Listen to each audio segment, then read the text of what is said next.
Bine v-am găsit! Astăzi voi face o pastă de gogoșari mai grosieră. Nu am copt gogoșare, nici nu i-am dat prin blender, nu i-am măcinat. Am spălat gogoșare, am scos cotoarele și am tăiat felii. Am 2,5 kg de gogoșari tăiați. Pun 200 de ml bulion,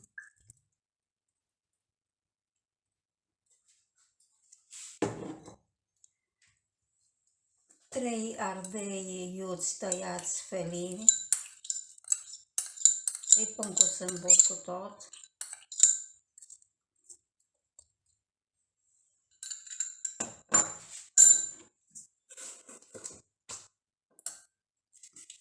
o linguriță de sare.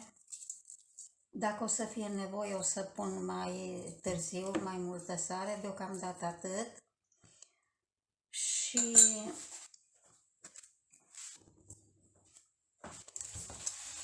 amestec puțin ca să se repartizeze sarea peste tot.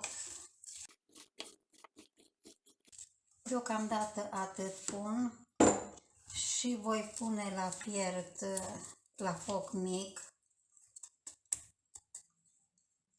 Pe flacără am pus o sită perforată încât să nu fie foarte cald.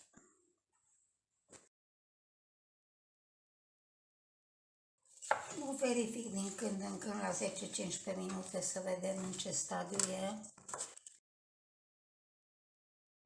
Am să pun capacul și o las așa până când se înmoaie gogoșarii.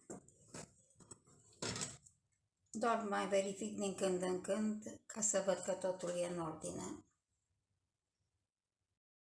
Am lăsat să fiarbă la foc fără capac. Timpul contează foarte mult.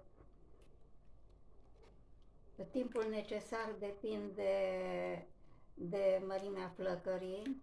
Eu prefer să merg cu flacăra foarte mică, chiar dacă mi-a timp mai mult. Evit așa și să se prindă sau să stau ore întregi să agit în picioare. Deci se fierbe până când, dacă dau cu lopățica, se vede fundul cratiței.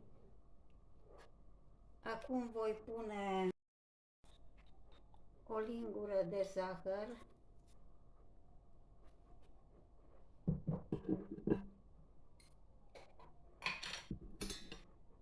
o linguriță de muștar și 50 ml ulei de sâmbur de struguri presat la rece.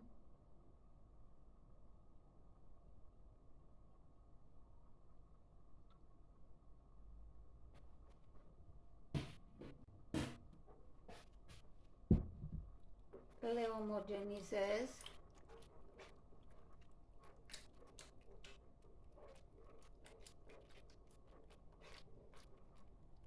După gustul meu, sare nu mai ar trebui.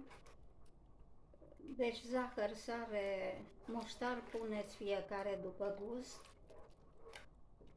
Pentru mine este bun așa. Și acum mai las să fiarbă până când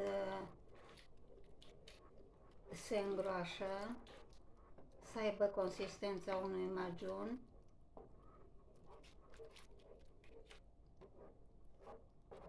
Deci vedeți ce bine arată fundul cratiței, nu s-a prins.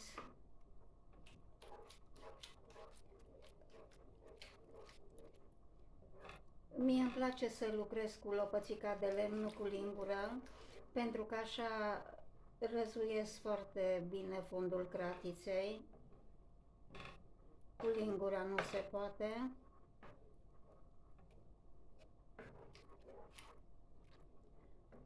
Deci o las acum să fiarbă în continuare până când se îngroașă. Probabil mai durează cam o oră la foc foarte mic.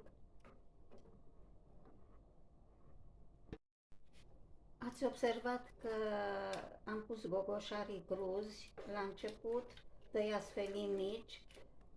Eu obișnuiesc de câtva timp să nu îndepărtez coaja nici de la gogoșar, nici de la roșii.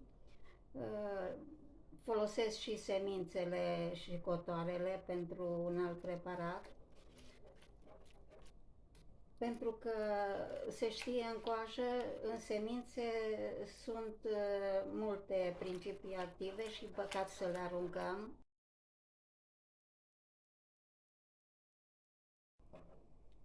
Este gata, după ce se răcește, îi mai crește puțin viscozitatea. Acum am să opresc focul și voi pune în borcane.